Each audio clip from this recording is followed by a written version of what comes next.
बचपन से ही माताजी गुजर गई दोनों का। ज्योति जब उम्र में सिर्फ 2 साल की थी तभी उसकी माताजी का देहांत हो गया।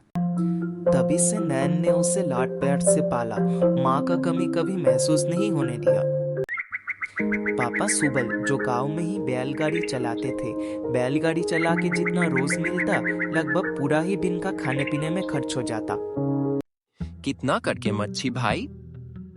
2 रुपया किलो है। क्या दे दूं ये वाला? अच्छा मच्छी है। 2 रुपया? बाप रे बाप, इतना दाम?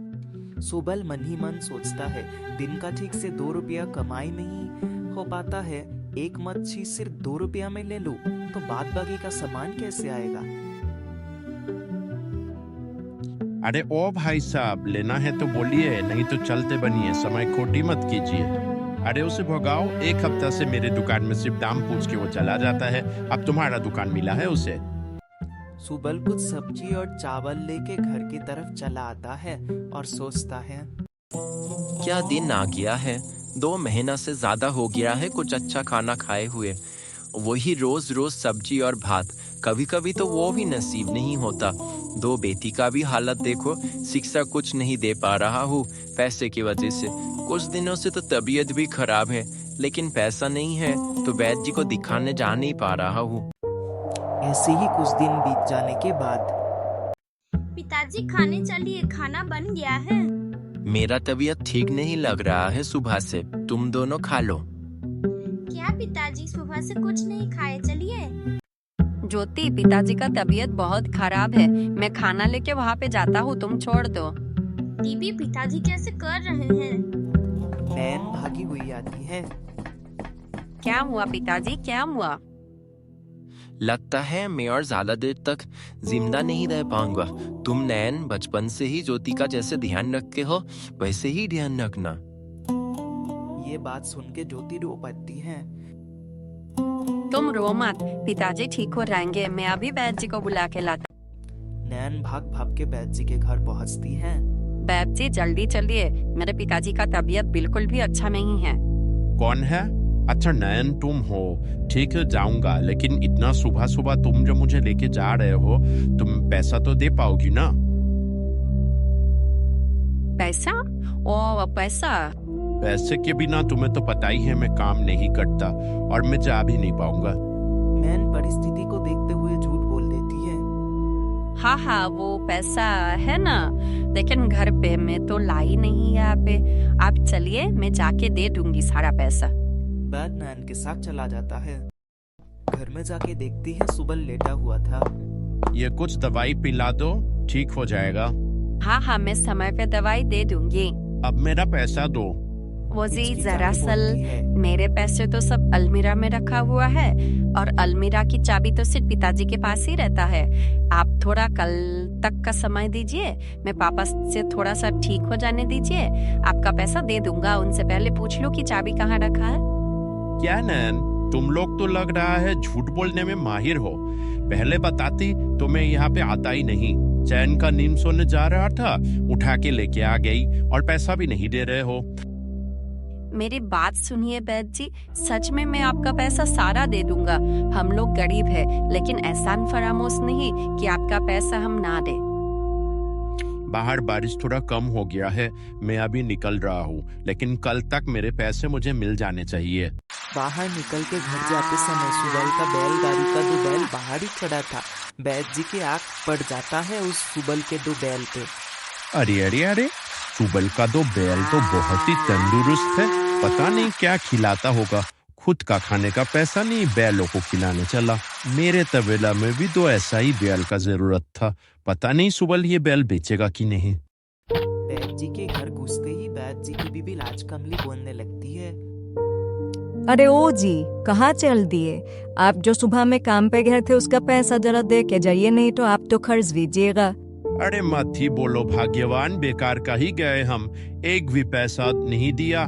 आया बोला हूँ आज शाम को पैसा देने के लिए। क्या है ना, सुबल का परिवार बहुत ही गरीब आदमी है, पूरा गांव को पता है। लगता है सच में पैसा नहीं है उन लोगों के पास। मतलब मुझे नहीं पता, पैसा चाहिए किसी भी हाल में। गरीब है तो क्या हुआ, जब पैसा दे ही नहीं सकते तो रो धो के बुलाने का क्यों जरूरत है? अरे बहुत तबीयत खराब था, हम नहीं जाते ना तो मर गया होता सुबल। हाँ तो मर जाता, ऐसे भी वो मर जाने से किसी का क्या ही कुछ जाता। पैसा ना मिले तो और जाने का जरूरत नहीं। हाजी, उसके घर मर जाता है तो मर जाने दीजिए। आज ही शाम को जाके पैसा मांग के लाइएगा। शाम होते ही बैद जी सुबल के घर आ थमकता है। नयन, ओ नयन, मैं आया हूँ, जल्दी बाहर आओ। बैद जी आप, बहुत अच्छा हुआ बैद जी आप आए। मैं आपके घर जाने ही वाली थी। पिताजी ने अभी भी आंखें नहीं खोली है, आप थोड़ा देख दीजिए ना। देखो नयन, मेरी भाग्यवान ने साफ साफ कहा है, पैसा लो काम करो, बिना पैसों के एक भी काम नहीं। तुम पहले मेरा कल का पैसा दे दो, फिर मैं तुम्हारे पिताजी का इलाज कर दूंगा, वरना नहीं। पैसा मत बोलिए बैद जी, मैंने तो सुना है बैद लोग सब भगवान का रूप होता है। आप ऐसे मत बोलिए। सच कहूँ तो मेरे पास एक भी पैसा नहीं है आपको देने के लिए। मैंने आपसे झूठ कहा था, मुझे माफ कर दीजिए, माफ कर दीजिए। मैंने अपने पिताजी की जान बचाने के लिए आपसे झूठ बोला। मुझे पता ही था, अब तुम्हारा पिताजी मरे या फिर जिए, बिना पैसों के तुम मेरे घर नहीं आना, और आई तो बहुत बुरा होगा। नैन खुद को बहुत ही लाचार समझ रही थी और वहीं पे बैठ के फूट के क्या रोने हुआ लगी। दी? क्या बैद जी आए थे पैसे लेने? हाँ, पैसा नहीं दे पाए तो और पिताजी का इलाज नहीं करेंगे। कितने बुरे लोग हैं इस दुनिया में दीदी। हमारे पिताजी पूरे गांव की मदद करते हैं। हाँ ज्योति, इंसान मदद लेके भूल जाते हैं। यही बैद जी का बेटा का जब तबीयत रातों रात बिगड़ गया था और बैद जी के पास वो खास जड़ी बूटी नहीं था, तब बैद जी ने मेरे ही पिताजी से मदद मांगा था। अरे वो सुबल, थोड़ा रुको। हाँ बैद जी, इतना रात को बोलिए, क्या बात है? सुबल, मैं तुम्हारा हाथ जोड़ता हूँ, मेरा एक मदद कर दो सुबल। क्या बात है, आप रो क्यों रहे हैं? आप कुछ बोलिए तो सही। मेरा बेटा का तबीयत बहुत खराब है, बुखार कम ही नहीं हो रहा है। तिलजुरा गांव में एक वैद्य है, उसी वैद्य के पास मिलेगा इसका दवा। मेरा पास इसका दवा नहीं है, तुम्हें मैं पता दे रहा हूँ, तुम जाके क्या वो दवा ला दोगे? नहीं तो मेरा बेटा शायद जिंदा नहीं रहेगा। वो भी बैलगाड़ी चलाने वाले को बोला है, लेकिन इतना बारिश में कोई जाने को राजी नहीं हो रहा है। तुम जाओ ना थोड़ा सुबल, तो फिर मैं ये एहसान पूरा जिंदगी भर कभी नहीं भूलूंगा। अरे मैं जा रहा हूँ, आप इतना मत बोलिए, आखिर किसी का जिंदगी का सवाल है। आप चिंता मत कीजिए, मैं जल्द लौट आऊंगा दवाई लेके। फिर भी वो इंसान पापा का मदद नहीं कर रहा है। पैसों के बिना पैसे ही सब कुछ है क्या दीदी? क्या बोलूं ज्योति, 4 साल पहले का ही तो बात है, पता नहीं कैसे भूल गया। अब पिताजी का क्या होगा दी? पिताजी तो अभी भी ठीक नहीं हुए हैं। सब ठीक हो जाएगा ज्योति, तुम उतना चिंता मत करो। क्या हुआ, पैसा दिया? के बिना पैसे का ही वापस आ गए तुम? क्या पूरा दिन पैसा नहीं दिया पैसा? आपसे तो एक भी काम ठीक से नहीं होता है। पैसा नहीं था तो घर का सामान ही उठा के लेके आते जी, वो भी आपका नहीं हुआ। जिसके घर में खाने का पैसा नहीं, उसके घर में सामान, और जो भी सामान है भी वो तुम्हारे इस घर को जचता नहीं जी। अरे तो उसका बैलगाड़ी तो था ना, उसे ही उठा के लाते। अब क्या मैं बेद का काम छोड़ के बैलगाड़ी चलाऊंगा? अरे मूर्ख, बैल तो काम आता, ऐसे भी हमारे तबेला के लिए तो जरूरत था। ये एक बात तुम कहा, बहुत अच्छा लगा। मैंने भी उस दिन उसका 2 बैल देखा, बहुत अच्छा था। हाँ तो जाके लेके आओ। तुम तो ऐसे बोल रही हो जैसे मैं जाके मांगूंगा और वो लोग दे देगा। इसीलिए मैं बोलता हूँ, अकल नहीं है आप में थोड़ा सा भी। नहन बाहर दरवाजा से बुलाने लगती है, बैद जी आप है? लगता है नैन आई है। तुम चुप रहना, मैं बात करूंगा। हाँ नैन, तुम भीतर आओ, बैद जी घर पे ही है। नैन कमरे के अंदर चली जाती है। आओ नैन, बैठो, बोलो क्या बात है? बैद जी देखिए ना, मेरे पिताजी का हालत जैसे का वैसा ही है, कुछ सुधार नहीं आया। एक बार दवाई पिलाने से क्या होगा, ठीक हो जाएगा। वैद्य जी ने घर आते मुझसे कहा था तुम्हारे पापा का एक भयानक बीमारी हुआ है जिसमें एक महंगी जड़ी बूटी का जरूरत है और 1 महीना वो इलाज करवाना पड़ेगा, तब तुम्हारे पापा एकदम ठीक हो जाएंगे, नहीं तो वो बेहोशी पड़े रहेंगे, उनके शरीर नीला पड़ जाएगा, धीरे धीरे आवाज उलझ जाएगा। लेकिन तुम वो जड़ी बूटी कैसे खरीद पाओगी, उसका तो बहुत दाम है, नहीं हो पाएगा तुमसे।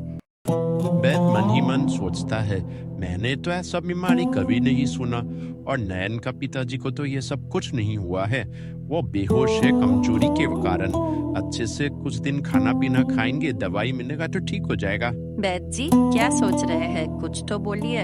आपको तो पता ही है ना बिन माँ के 2 बहनों को कैसे पाला है मेरे पिताजी ने, आप कैसे भी मेरे पिताजी को ठीक कर दीजिए। वैद्य जी अपने बीवी के कहा अनुसार बोलता है तुम इतना करके बोल रहे हो तो ठीक है, मैं तुम्हारे पिताजी को ठीक कर दूंगा, लेकिन देखो बेटा इसमें बहुत खर्चा है, तुमको उतना खर्चा कर नहीं पाओगे, तुम एक काम करो, तुम्हारे पापा का जो 2 बैल है वो तुम मुझे दे दो।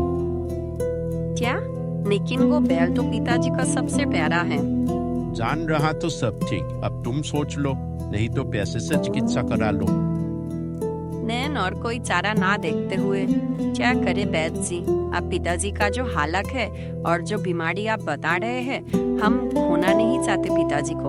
उनके जाने के बाद हमारे 2 बहनें को देखने वाला कोई नहीं। आप चिकित्सा शुरू कीजिए, हम अपना 2 बैल आपको दे देंगे, लेकिन मेरे पिताजी ठीक तो हो जाएगा ना?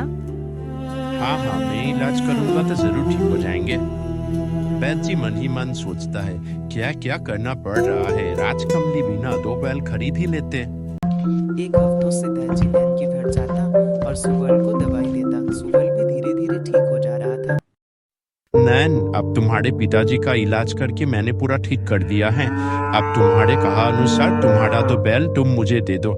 ये मत सोचो कि बैल देके तुम बहुत बड़ा कीमत चुका रहे हो, खर्चा तो तुम्हारा 2 बैल का कीमत से भी ज्यादा हुआ है, लेकिन ने तुम्हारे घर का हालत देख के और कुछ नहीं दिया। आपका बहुत बहुत शुक्रिया वैद्य जी, आपके वजह से मेरे पिताजी ठीक हो गए हैं। देखो ज्योति बेटा, नयन बेटा, अब मैं एकदम ठीक हो गया हूँ। पता नहीं तुम दोनों ने इतना दिन घर कैसे चलाए होंगे मेरे बिना, मेरे इलाज का पैसा कहाँ से चुकाया होगा, लेकिन मेरा तबीयत एकदम ठीक है, आज से मैं बैलगाड़ी चलाने जाऊंगा। लेकिन पिताजी बैल कानते हैं लेकिन मतलब क्या हुआ, कुछ हुआ ना क्या? नैन सब बात बताता है अपने पिताजी को। देखो तुम दोनों को मेरा वजह से कितना ही तकलीफ झेलना पड़ा, कितना अपमान भी सहना पड़ा। मेरा ही दुर्भाग्य है कि मैं इतना दिनों से कुछ पैसा जुगाड़ के नहीं रख पाया, मेरा ही वजह से मेरा काम और धेनु दोनों बैल चला गया। अब घर कैसे चलेगा? हे भगवान, ये क्या हुआ? देखता हूँ मैं आज वैद्य जी का घर जाके। शाम होते समय सुबल वैद्य जी का घर जाके देखता है काम और धेनु बाहर बंधा हुआ था। काम और धेनु को देख के सुबल भावुक हो जाता है और उनके सर पे हाथ फैलाने लगता है। तभी सुबल को घर के भीतर से फुसफुसाने का आवाज आता है। तुम मुझे मूर्ख कहते रहे, लेकिन देखा मैं तुम्हारे कहा अनुसार 2 बैल मुफ्त में लेके आया हूँ।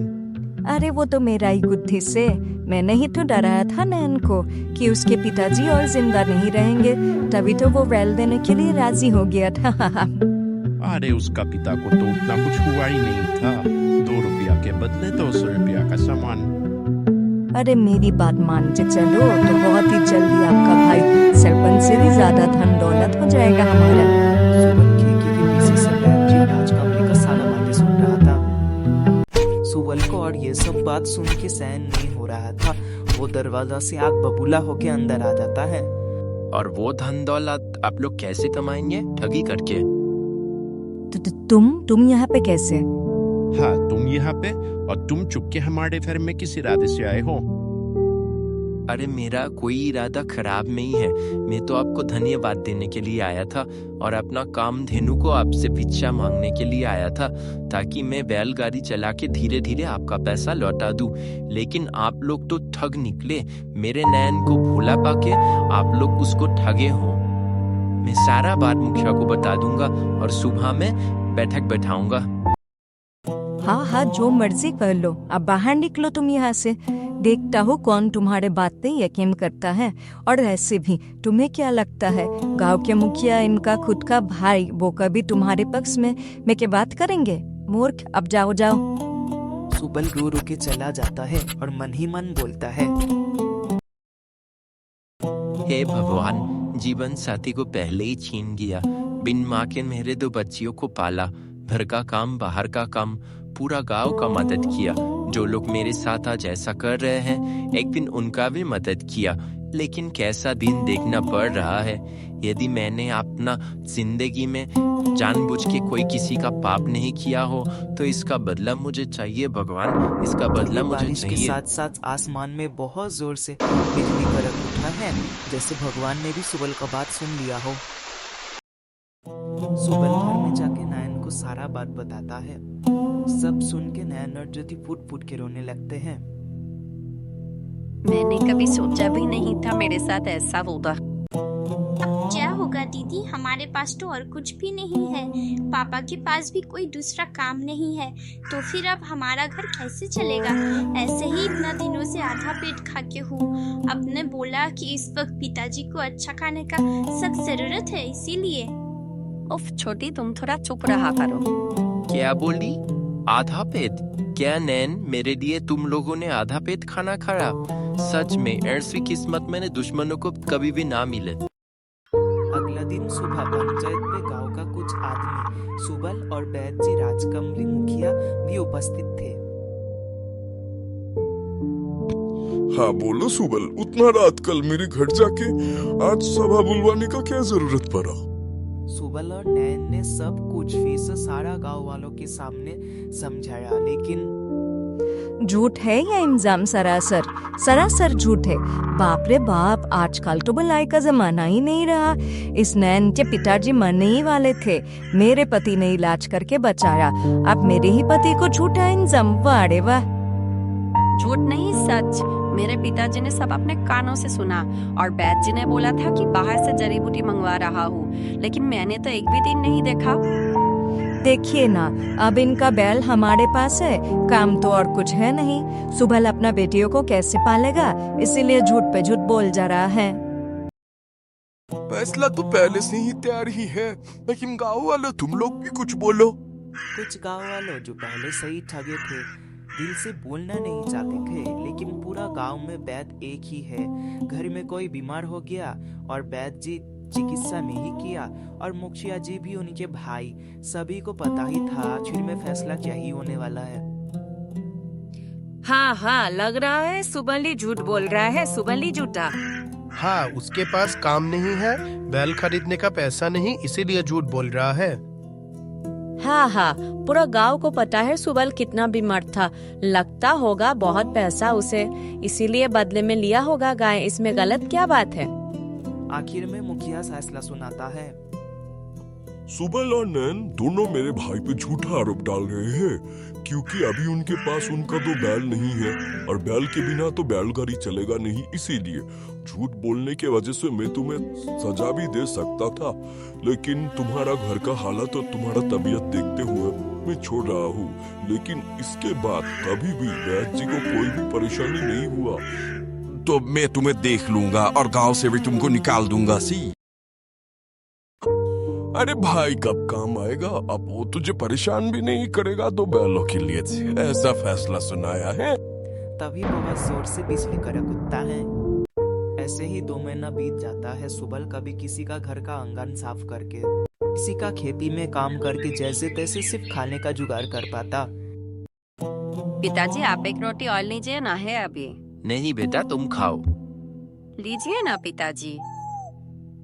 एक तो सूखी रोटी, कोई सब्जी नहीं, वो भी तुम बहनें अच्छे से यदि नहीं खाओगे मेरे तरह बीमार पड़ जाओगे। तुम दोनों मिलके खा लो। और ऐसे भी हालत तो पहले से भी खराब हो गया है।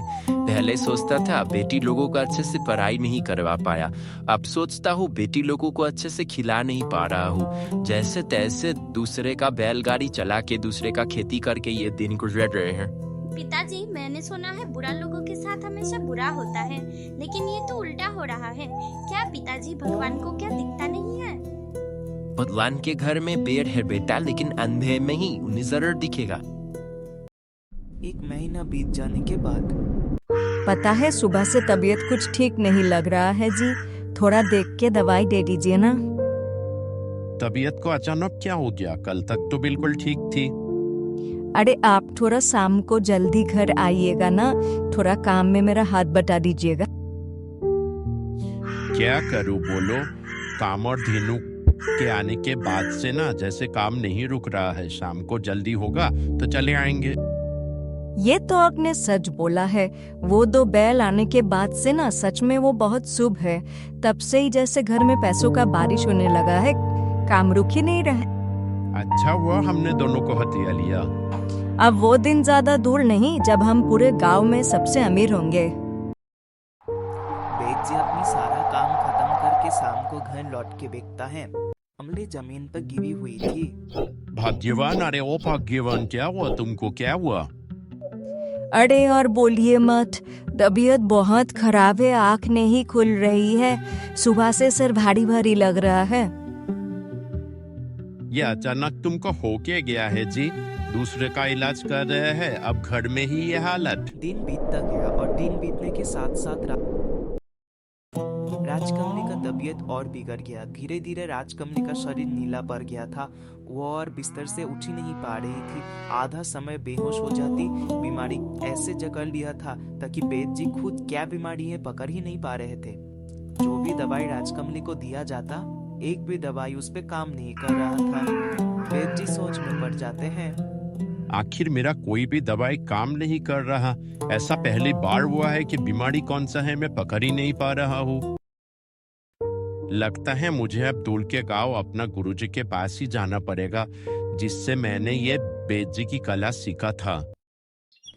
अगला दिन ही बेद जी अपने गुरुजी के गांव के लिए रवाना हो जाता है। क्या मेरा गुरुजी इसी घर में है? अंदर आइए, अंदर आके बैठिए। नहीं, पिताजी का देहांत हुए तो 2 साल गुजर गए।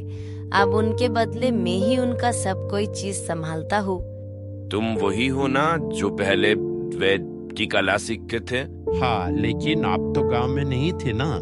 गुरुजी ने कहा था कि आपको तो साधु संतों में ज्यादा इच्छा था, तो आप तंत्र विद्या सीखने गए थे, तो फिर आप लौट आए हैं। हाँ, मैं तंत्र साधना सीखने के बाद फिर से गांव में लौट आया हूँ, सबकी भलाई के लिए। पूरा गांव में महामारी फैल गया था, जो सिर्फ किसी दवाई से ठीक होना नामुमकिन था। मैंने जड़ी बूटी और तंत्र साधना मिला के सबको ठीक किया। तभी से गांव वाला को जीत कहो या फिर प्यार ने मुझे और जाने नहीं दिया। तभी से मैं सबका सेवा कर रहा हूँ। आप यहाँ क्यों आए हो? पता नहीं मेरे भाग्यवान को क्या हो गया है गुरुदेव। ऐसा बीमारी हुआ है जिसका ना बीमारी और ना ही इलाज समझ आ रहा है। अब आप ही कुछ उपाय बताइए। क्या सिर्फ दवाई देने से ही काम हो जाएगा? ये बहुत ही भयानक बीमारी है। इसका जड़ी बूटी बहुत ही महंगा है। पूरा 1 महीना इलाज करवाना पड़ेगा, नहीं तो आपका भाग्यवान बेहोशी रहेगी। धीरे धीरे शरीर नीला पड़ जाएगा और आवाज भी उलझ जाएगा, आखिर में मौत। कुछ याद आया ये सुन के? हाँ, राजकमली ने कुछ दिन पहले ऐसा ही बीमारी बोली थी। नयन का पिताजी जब बीमार थे। ऐसा बीमारी सच में होता ही नहीं है, लेकिन आपके भाग्यवान ने बना डाली और आपने भी पैसा लूटा डरा डरा के। इसीलिए आप भगवान भी तो देखता है ना। तो ये बीमारी जिसमें बोली थी, अब सच में उन्हीं को हो गया है। हे भगवान, अब मैं क्या करूं? पापी, मैं बहुत देर से सुन रहा था, झूठे मक्कार। मेरे पिताजी ने कभी अपने जिंदगी में 1 पैसा ज्यादा नहीं लिया किसी से, और ना ही किसी को ठगा, और ना ही ऐसा सिखाया। और तुमने उन्हीं से सीख के वो सब किया जो उन्हें पसंद नहीं। ठगी आदमी, जाओ वापस चले जाओ, मैं कोई इलाज नहीं कर सकता। नहीं जी, मुझे अपने गलती का एहसास है। जब अपनों के साथ बीतता है तभी पता चलता है। उनके पिताजी जब बीमार थे, मैंने उन बच्चियों को अपने बातों के जाल में फंसा के लूटा और डराया भी। अब भगवान ने सच में ही सब बीमारी दे दिया। हे भगवान, अब पता चला इंसानियत का करने वाला जब कोई नहीं होता, तब आप ऊपर वाला जरूर होते हैं। मैं अपने भाग्यवान को खोना नहीं चाहता जी, मुझे माफ कर दीजिए। चलिए मेरे साथ, माफ कर दीजिए मुझे। गुरुजी बैद जी को छू के देख लेते हैं कि उन्हें सच में पश्चाताप है कि वो ढोंग कर रहे हैं। अच्छा लगा कि आपको देर से ही सही, लेकिन पश्चाताप तो है। मैं आज नहीं जाऊंगा, आप जाइए। ये इलाज से भी ज्यादा बद्दुआ का असर है। आप सबसे पहले जाके उस सुबल से माफी मांगिए और उनका 2 बैल वापस कीजिए। यदि वो लोग तुम्हें माफ कर देता है तभी संभव है और तभी दवाई असर करेगा। गुरुजी के कहा अनुसार बैद जी सुबल के घर जाके सुबल को काम और घेनु लौटा देते हैं और मन से माफी भी मांग लेते हैं। इतना हाथ जोड़ रहे हैं देख के सुबल और नैन भी उन्हें माफ कर देते हैं और बैद जी उन्हें टूटे फूटे घर को भी ठीक करा देने का वादा पर किया आते हैं। फिर अगला दिन गुरुजी बैद जी के घर आके राजकमली का इलाज शुरू कर देते हैं और राजकमली धीरे धीरे स्वस्थ हो जाती है। गुरुजी ने राजकमली को सारा बात बोलता है और राजकमली और बैद जी फिर से गुरुजी से माफी मांगते हैं। राजकमली और बैद जी नैन और सुबल से भी जाके माफी मांग लेते हैं। बैद जी अब पहले से बहुत बदल चुके थे। नैन और ज्योति को कुछ भी जरूरत होता तो बैद जी सबसे पहले उनका परिवार का मदद करते। बैद जी अब जरूरतमंद लोगों का मुफ्त में इलाज भी करते, एक भी पैसा नहीं लेते।